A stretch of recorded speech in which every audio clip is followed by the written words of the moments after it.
We're here at Alfie's. I'm going to go in and I'm going to try really hard not to buy loads of antiques because that's what I do all of the time and that's how I waste all my money. But I have a feeling that I'm going to buy some anyway. But let's have a look and see what's in there.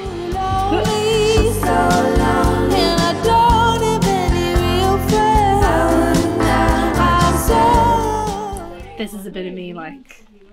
This is a bit of me. This is the kind of thing that you would find in my house. I love anything that is functional but still looks like a cartoon. I have a lot of Tom and Jerry mugs, a lot of Tom and Jerry crockery, and these guys would fit right in. They are so cute. I love them. There's like a little stack of playing cards here, and I very recently started collecting playing cards only because I kept finding them. So these are cool because these are like an advertisement for a cigarette company, which obviously we don't do that anymore because we don't advertise cigarettes anymore. But like it's you get a lot of really cool packets and really a lot of cool brands.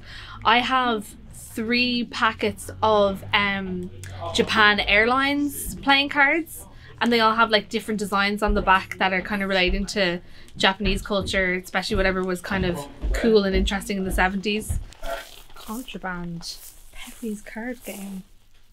I went through a phase when I lived in Manchester. I used to collect board games that I found. Particularly, there's lots of different kind of, I guess, off-brand versions of Trivial Pursuits that I would find in charity shops and stuff that were from the 70s and 80s.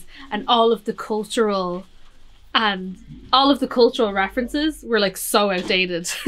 It'd be like, who played Vera Hemsworth in a 1969 episode of Coronation Street that only ever aired once? And it's like normal people at the time would be like blah blah blah, and it's like the references are so outdated. I love it though. It's really funny because then you feel super smart if you even get one. Okay, now this is cool. So this is like a book of knitting patterns. Divine. Love this.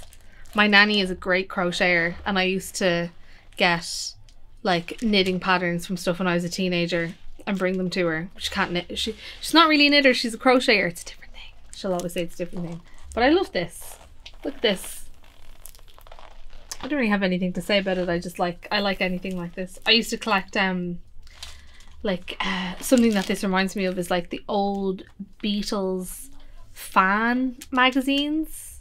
Like the Beatles fan handbook that would be released once a week, and it had this kind of, you know, this kind of font and stuff would be big and colourful. My first ever collection that I ever had was when I was a child. So I think I was about 5 or 6, and I got the DVD of 102 Dalmatians, which was the sequel of 101 Dalmatians, the real life action one with Glenn Close.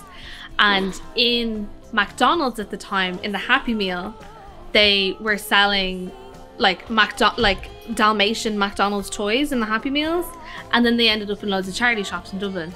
Now, I was obsessed with Dalmatians as a child. They were my favourite dog. I was just obsessed. I was obsessed with Dalmatians. I couldn't stop thinking about Dalmatians. I couldn't stop drawing Dalmatians. I just thought they were the best thing I ever saw ever. Even now, as a 25-year-old woman, I can't leave a Dalmatian thing down. Anytime I see something with Dalmatian print or something that has Dalmatians on it, I literally have to have it and I can't leave it, so I'm going to buy this off you. That's my story. Okay, I'm finished in Alfie's Antiques. I got my Dalmatian scarf and I also got my playing cards, and I'm gonna go find a way to use both of them at once. Bye!